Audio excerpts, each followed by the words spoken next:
Our segment tonight, Governor Palin's book, Going Rogue, will debut at #1 on most bestseller lists, and there's no question it'll be an enormous success. Joining us now from Los Angeles to evaluate our conversations thus far with the governor, radio talk show star Leslie Marshall. All right, now, you are a liberal woman, and she's a conservative woman, so you give her a grade so far. You know, we're asking people to do that at BillO'Reilly.com. A to F, how grade the interview so far? Well, I have to say, I'm going to give you a B for asking questions that weren't about Levi and Bristol and her family and her husband.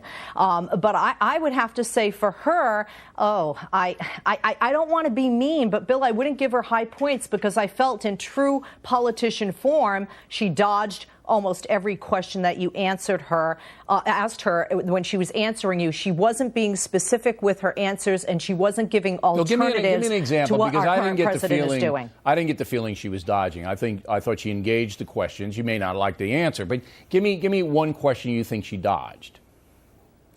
Well, I think she dodged Iran, for example.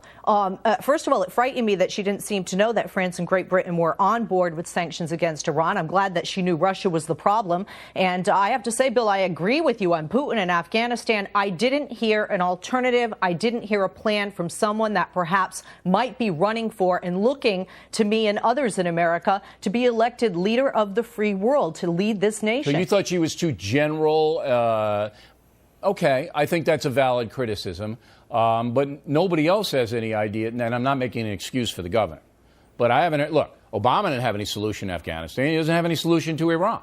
So, you know, to be fair, if you're going to say Governor Palin didn't have any solution, our President of the United States didn't have any solution. So I don't know what the beef is other than maybe Sarah Palin should have one, but, you know, what say you? Obama didn't have one.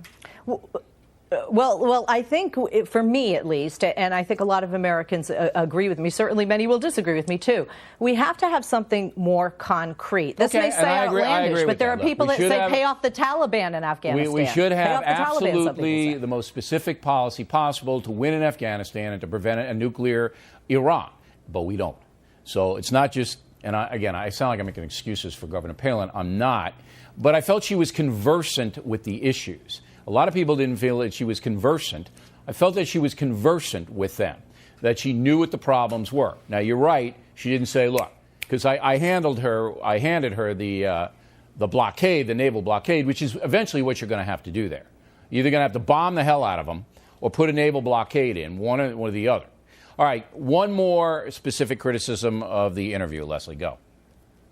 Well, when you asked her, and I'm glad you did, point blank, do you feel that, you know, you're capable of being president of the United States? She said yes, and her answer to the why of that was, one, she has common sense. Right. Two, she reflects the values many Americans have. And three, she thinks Americans are tired of elitism.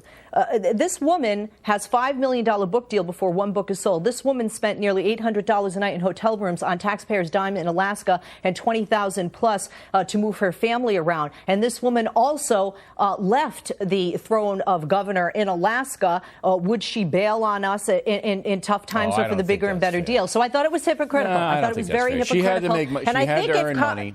There's nothing wrong with earning money, and she's doing it legitimately. But she had an enormous amount of debt, $500,000, piled up by people. But look, Leslie, we have you on the program because we want to hear what you had to say, and we appreciate it.